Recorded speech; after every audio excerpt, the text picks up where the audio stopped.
sous les acclamations de la foule, une arrivée tonitruante, digne d'une rockstar. Yes!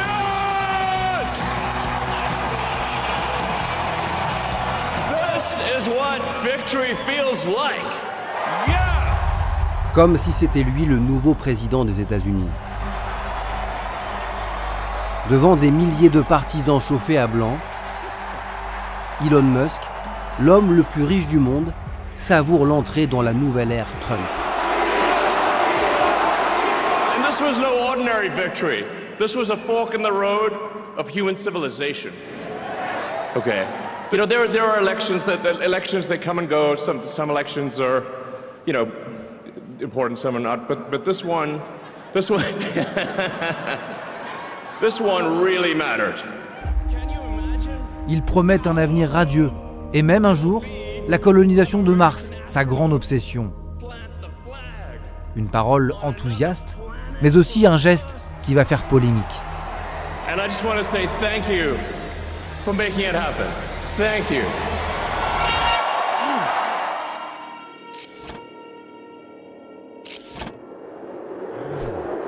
Certains l'interprètent aussitôt comme un salut nazi. Lui s'en défend. Elon Musk, patron visionnaire et exubérant côté pile, dangereux et réactionnaire côté face. Qui est vraiment celui qui murmure à l'oreille du président? Au point que certains l'appellent aujourd'hui le président bis.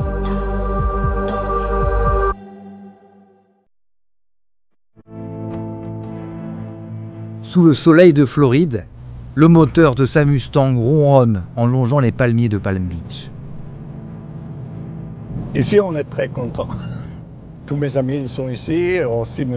Trump, le nouveau président. Un ami de près de 25 ans assure Guido Lombardi. Cet homme d'affaires a vu l'ascension fulgurante d'Elon Musk auprès du président. Il fait partie du cercle très fermé de ceux qui ont leurs entrées partout ici. Il y a beaucoup de sécurité parce qu'il y a le Secret Service fédéral, il y a la police de Palm Beach et il y a le sheriff de la comté de Palm Beach County. Guido Lombardi nous emmène devant Mar-a-Lago, la résidence de luxe de Donald Trump. Et ici, il y a toujours tout le monde qui fait les photos. On s'arrête un moment. Des journalistes toujours postés devant le fief du président. Guido Lombardi se rend presque tous les jours à Mar-a-Lago. Comme une sorte de maison blanche bis depuis l'élection, il y a croisé de nombreux dirigeants étrangers. Il est venu ici Orban, le président de l'Hongrie. Il est venu Milei, le président de l'Argentine. Ça, c'est Giorgia Meloni. Et au cours de ces visites, un homme est devenu incontournable. Ça, c'est la photo de moi et Elon Musk. La première fois, c'était une soirée normale. On était ici pour dîner. Et tandis que j'étais en train d'aller d'un côté, lui, il sortit. Je l'ai rencontré. Alors, est-ce que je peux faire une photo avec toi? Oui, oui, oui, oui. Il a une intelligence, mais aussi un sens de qu'est-ce que ça se passe, extrêmement fort, précis. Et ce qu'Elon Musk a vite compris, c'est qu'il fallait être au plus près du président élu. Et depuis le 5 novembre, Elon Musk est installé presque à résidence chez Donald Trump à Mar-a-Lago. Ce qu'on sait, c'est qu'il loue un bungalow, le Banyan, qui plus ou moins coûte 2000 $ la nuit, ce qui est évidemment une bagatelle pour M. Musk, qui est encore à ce jour-là de la Terre, parce qu'il a compris, et il a parfaitement raison, que le meilleur moyen d'avoir de l'influence auprès de Trump, c'est d'être le plus souvent présent, in situ, pour influer sur le cours des événements. Une proximité stratégique qui lui permet de s'inviter à tout moment à la table du président. Un exemple intéressant, vers le 20 décembre, il y avait un dîner entre Donald Trump et Jeff Bezos, le patron de Amazon et également du Washington Post. Et Elon Musk s'est invité et donc ils se sont retrouvés tous les trois à dîner ensemble, sachant qu'il y a une petite rivalité quand même entre Elon Musk et Jeff Bezos. Plus qu'un simple milliardaire parmi les autres, Elon Musk a réussi à devenir un conseiller influent auprès de Donald Trump. Et lorsque Trump appelle Zelensky, il tend même le combiné à Musk. Il a joué un rôle. Il est un interlocuteur important du département de la Défense. Plusieurs aujourd'hui des satellites essentiels du ministère de la Défense, du Pentagone, sont mis en orbite avec la technologie de M. Musk. Musk a créé les conditions pour être, de façon très opportuniste, présent au bon moment. Selon la presse américaine, certains collaborateurs de Musk auraient même participé activement aux entretiens d'embauche de la nouvelle administration Trump. C'est celui qui parle à l'oreille de Trump, celui qui contourne tous les rouages du Parti républicain et tous les leaders du Parti républicain à leur grand désarroi d'ailleurs. On voit d'ailleurs certaines frictions aujourd'hui avec certains classiques du parti. Je pense que le mystère est un peu entretenu aussi pour faire monter en mayonnaise un peu la proximité qu'il pourrait avoir. Elon Musk s'affiche comme un proche de la famille. Et sur le green du golfe de Mar-a-Lago, il pose ici à côté de Kay Trump, la petite fille du président.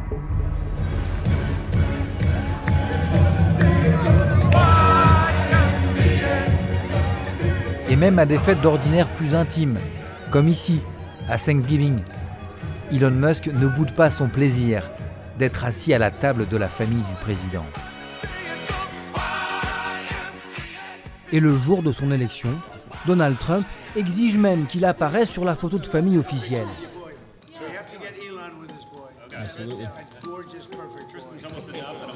Il est devenu, peut-être, un personnage de la famille. D'ailleurs, on le voit dans les minutes, les heures qui suivent l'élection, le résultat de l'élection, il est photographié aux côtés de la famille. C'est Charlie dans la photo. Il faut le trouver, il est partout. Où est Charlie? Où est Elon? Là. Et dans des photos théoriquement assez intimes. Ce sont des photos de famille.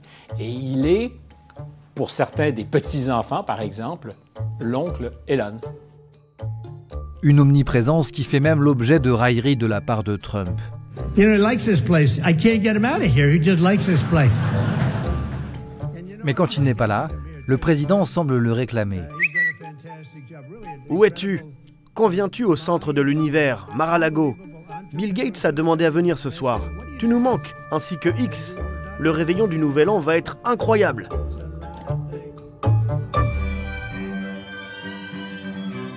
Trois jours plus tard, oncle Elon obtempère.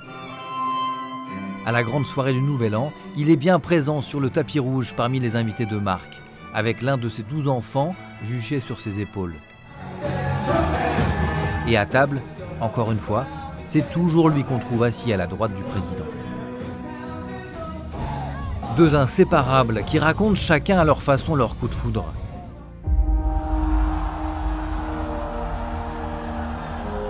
And it lands, and then those two big, beautiful arms, they grab it. I said, what the hell was that? I said, was that you, Elon? Yes. I said, can anybody else do it? No.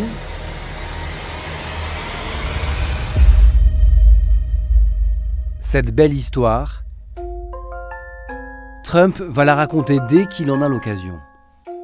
And I see this rocket pouring the fire, the flames, it's all over the place. It was coming down so fast, and all of a sudden, boom, and it comes down, and those big, beautiful arms hugged it like you hugged your child. I say, Elon, you're a genius. You are a genius. You are. He is special. He is special. S'afficher avec Elon Musk, c'est montrer sa puissance, une puissance encore plus importante car elle est multipliée par l'argent que lui donne Elon Musk. Et Musk, il incarne, je crois de manière assez archétypale, un capitalisme qui estime ne pas avoir de compte à rendre. Et cette fascination est réciproque. Chez Musk, elle se renforce lors d'un moment clé. La tentative d'assassinat de Donald Trump lors du meeting à Butler, le 13 juillet 2024 en Pennsylvanie. L'oreille en sang et le poing levé, une image devenue iconique d'un président survivant. Un côté un peu béni des dieux chez Trump dans cet événement. C'est vrai qu'il ne passe pas loin de la catastrophe, sans doute de la mort, comme s'il était vraiment un être à part. Je crois que Musk se reconnaît là-dedans. C'est le moment où lui dit « il n'y a plus une seconde à perdre. Si nous perdons le candidat de Trump, c'est quelque chose de fondamental que l'Amérique va perdre. » Dès ce moment, Elon Musk se lance dans la bataille aux côtés de Donald Trump. Il injecte près de 270 millions de dollars dans la campagne.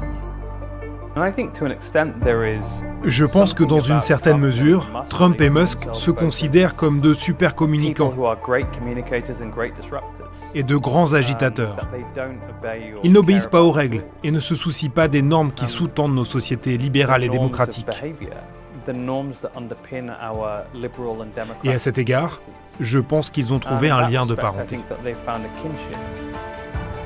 Mais au-delà du récit de cette amitié virile, il y a des intérêts bien sentis.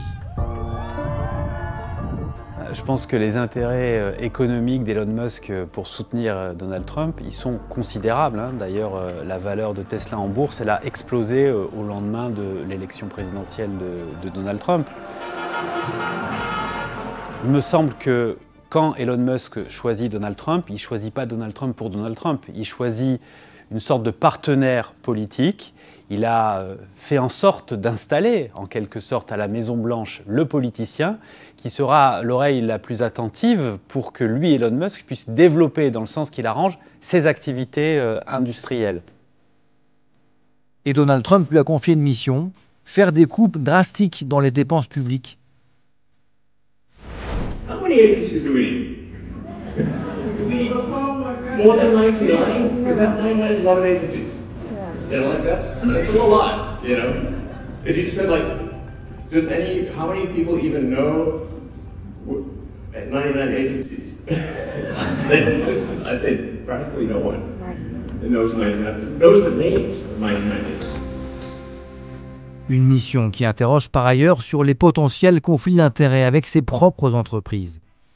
SpaceX, par exemple, dépend des contrats qu'il a avec le Pentagone, qu'il a avec la NASA, dans l'envoi de satellites. Donc, il va être à la fois jugé parti, donc c'est tout à fait dans son intérêt. Pourtant, rien ne prédestinait ce patron de la tech à soutenir aujourd'hui Donald Trump. Lui qui a longtemps cheminé aux côtés des dirigeants démocrates.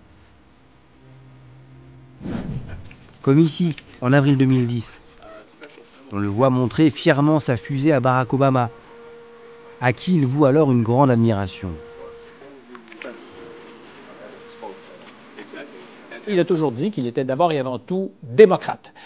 Il est un fan du président Obama.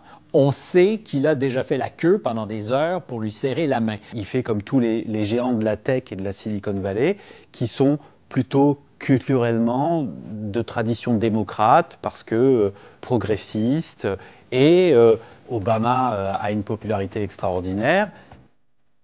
En 2016, Elon Musk soutient Hillary Clinton. Et sur les questions climatiques, il se confronte même à Trump lors de son premier mandat. Donald Trump a décidé de le prendre dans son conseil économique. Donc il a fait partie de ce conseil économique pendant quelques mois. Et puis ils se sont fâchés sur la question du retrait des États-Unis des accords de Paris. Mais l'épidémie de Covid en 2020 va changer la donne. Il refuse le confinement strict imposé par les autorités fédérales. This is fascist. This is not democratic. This is not freedom. Give people back their goddamn freedom. Il a imposé sa loi à la Californie. Il dit non, non, moi, je continue. Donc, les ouvriers viennent, porteront un masque s'il le faut, mais nous n'arrêtons pas la production dans un contexte où tout est stoppé en Californie. C'est le début d'une révolte contre cette idée que le management à la démocrate est paternaliste, contraignant, anti-américain presque, c'est ce qu'il va dire. Et la rupture va être définitivement consommée en août 2021. Ce jour-là, le président Biden réunit à la Maison-Blanche tous les constructeurs automobiles qui ont investi dans la voiture électrique. Tous, sauf Elon Musk, un camouflet pour le patron de Tesla. Didn't mention Tesla once and praised GM and Ford for leading the EV revolution. So you were pissed. Does this sound maybe a little biased or something? And then, just not the friendliest administration. C'est le plus grand producteur de véhicules électriques aux États-Unis. Il bat à plate couture les 3 constructeurs que sont GM, Ford et Stellantis, et il est snobé. C'est inacceptable. Et d'un point de vue strictement politique, c'est une gaffe monumentale de la part du vieux Biden. À cela s'ajoutent des enquêtes fédérales menées chez Tesla contre ses affaires. C'en est trop pour Elon Musk. Lui qui était un enfant de la Silicon Valley, décide de déménager ses entreprises au Texas. C'est symboliquement aussi une manière de faire un doigt d'honneur à la Californie parce qu'il n'y a pas plus radicalement opposé dans le spectre politique que la culture du Texas et celle de la Californie. Et il y a autre chose qu'Elon Musk ne pardonne pas aux démocrates, c'est de promouvoir la culture dite woke. Son fils aîné Xavier, âgé de 21 ans aujourd'hui, a changé de sexe pour devenir Viviane. Une transition que le milliardaire n'a jamais acceptée, comme il le confie ce 22 juillet dernier à Jordan Peterson. So my son Xavier is dead. Killed by the woke mind virus. Il accuse la gauche en général, les progressistes qui auraient vraiment instillé un virus dans le cerveau de son enfant dont il nie complètement les choix personnels. Il estime que Viviane a subi un lavage de cerveau de la part de l'idéologie trans ou woke. C'est tout ce que l'extrême droite n'aime pas en fait, qui est regroupé sous ce vocable woke, et il estime qu'il n'y a pas eu de libre arbitre de la part de son enfant. Ce que conteste complètement Viviane Jenna Wilson, qui a depuis déclaré la guerre à son père sur les réseaux sociaux. Hey, it is Viviane Jenna Wilson. I'm just going to come on here and say that I'm doing well. I'm doing fine, actually. And I am formulating a response and whatnot. La violence de la réponse de Viviane, qui ne porte plus le nom de Musk, disant c'est un mauvais père, inattentif, opportuniste, qui ne s'est jamais occupé de moi, je ne veux plus rien savoir de lui, je ne suis d'ailleurs rien de ce qu'il est. C'est l'incarnation pour Musk de quelque chose qui ne fonctionne pas dans le monde. Dans l'esprit de Musk, il faut à tout prix protéger le modèle de la famille traditionnelle et avoir beaucoup d'enfants. La condition, selon lui, pour assurer la survie de la société américaine. For most countries, they should view the birth rate as the single biggest problem they need to solve. If you don't make new humans, there's no humanity, and all the policies in the world don't matter. I know you've been doing your part to maintain the birth rate in the U.S. Yes, I am. Lui en a 12, de 3 femmes différentes, qu'il ne manque pas d'exhiber à chaque occasion. Et très clairement, cette question de la baisse de la natalité dans les pays occidentaux, pour Elon Musk, il s'accompagne aussi de l'obsession de l'immigration. Et il nous refait, sous des termes différents, l'obsession du grand remplacement. Musk a l'impression que les populations blanches occidentales vont être remplacées par les immigrés. Et sa croisade, il la mène aujourd'hui sur son réseau social, acheté en 2022. Il explique que c'est pour libérer, protéger la liberté d'expression.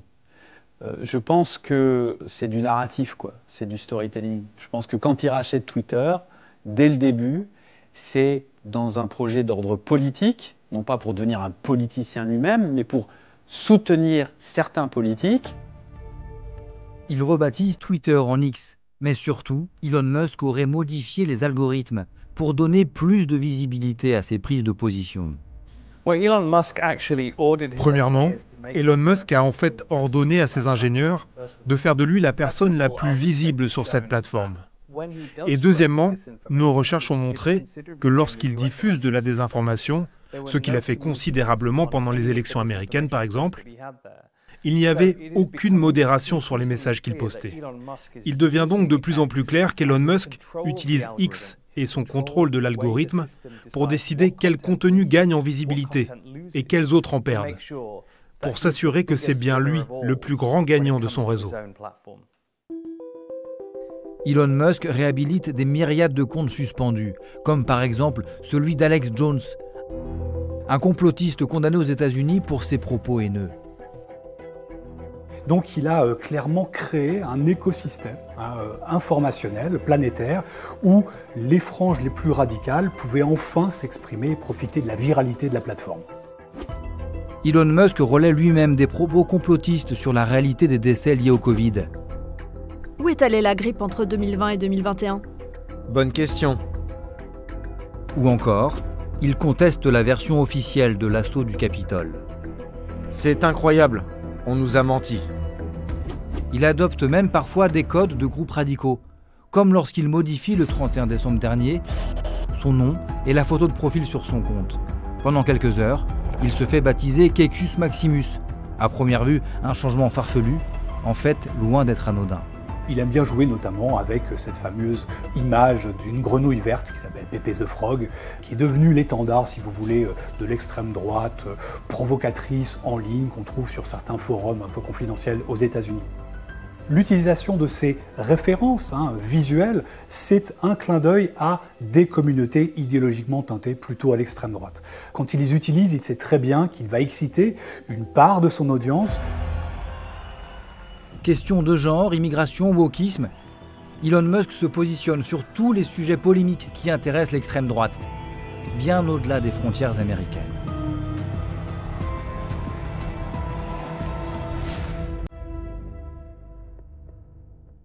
Le 20 décembre 2024, Elon Musk a déboulé sans nuance dans le débat politique allemand, avec ce message sur X.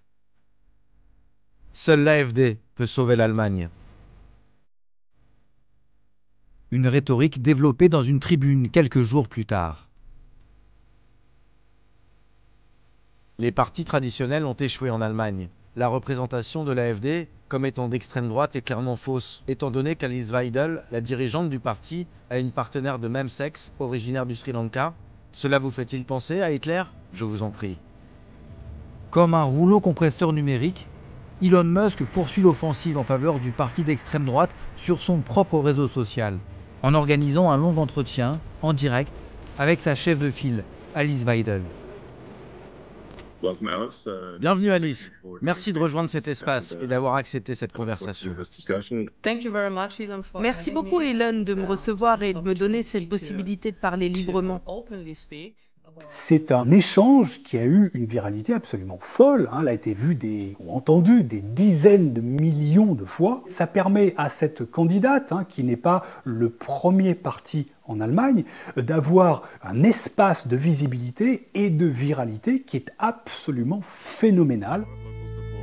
Le cadre est sommaire, avec une bibliothèque à peine rangée derrière elle, et le ton est familier. N'importe qui peut choisir de franchir nos frontières pour s'installer chez nous et profiter de notre système social. Et après, on ne peut pas les expulser parce qu'ils ont jeté leur passeport. C'est fou. C'est pas totalement dingue? C'est totalement dingue, mais c'est exactement ce qui se passe aux États-Unis. Musk lui-même explique que ce ne sont pas des interviews, il dit que ce sont des conversations. Donc c'est plutôt une sorte d'échange à bâton rompu, c'est-à-dire sans contradiction, sans argument contre argument. Et ça donne l'impression, quand on écoute ça, d'être une petite souris qui s'est retrouvée dans un salon où Musk discourt avec des gens avec lesquels il est ami. L'intérêt, c'est d'essayer de rendre les personnes avec qui vous échangez plus proches, plus humaines. On a la sensation de moins parler à une institution. Ça peut les rendre plus sympathiques. Cet entretien, derrière son apparente simplicité, est pourtant hautement stratégique. Car le week-end suivant, le parti d'extrême droite est réuni dans l'est du pays pour lancer officiellement la campagne pour les élections législatives qui doivent mener à la désignation du prochain chancelier. Ses partisans sont ravis du soutien inattendu du grand patron. Elon Musk est l'un des plus grands entrepreneurs du monde. Il a révolutionné les transports, le système de paiement sur Internet. Alors que quelqu'un de sa stature soutienne l'AfD, c'est très positif pour nous.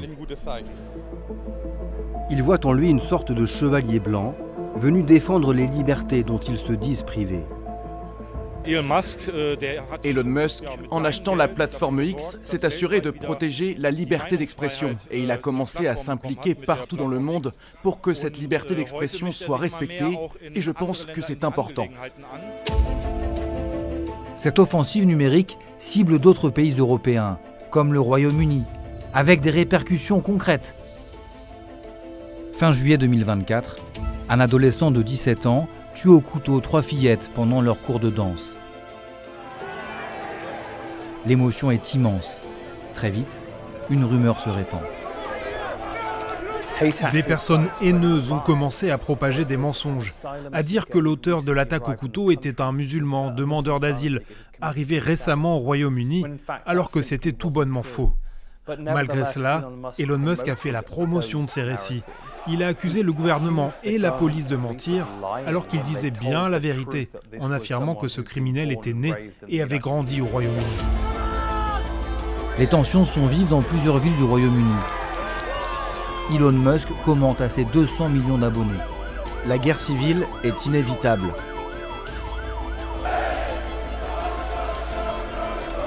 Il a mis de l'huile sur le feu. C'est un moment où Elon Musk, non content de commenter l'actualité, devenait un acteur de l'actualité ou quelqu'un qui venait accentuer la toxicité du moment sur un sol qui n'est pas le sol américain.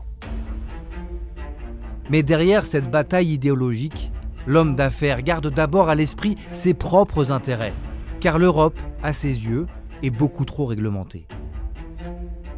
L'Europe, c'est un marché potentiel, mais qui lui est encore trop fermé parce que trop soumis à une bureaucratie omniprésente, à une fiscalité différente d'un pays à l'autre, à trop de régulations, trop de freins à la liberté économique. Et je pense que c'est un peu ça qui le guide, avec cet espoir assez fou que si l'extrême droite était au pouvoir partout, ça faciliterait nécessairement ses affaires.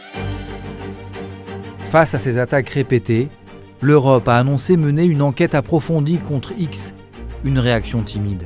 Car derrière Elon Musk plane l'ombre d'un autre homme. C'est un proche de Trump qui est l'homme le plus puissant de la planète. Donc à ce titre-là, il est difficilement touchable. Peu de dirigeants autour de la planète prendront le risque de croiser le fer directement avec Elon Musk. Bon, il essaiera d'être assez diplomatique, tout simplement par crainte. Combien de temps l'alliance entre l'homme le plus puissant et l'homme le plus riche du monde durera-t-elle? Pour l'instant, Trump laisse à Elon Musk le champ libre, plus influent que jamais, au cœur de la Maison-Blanche.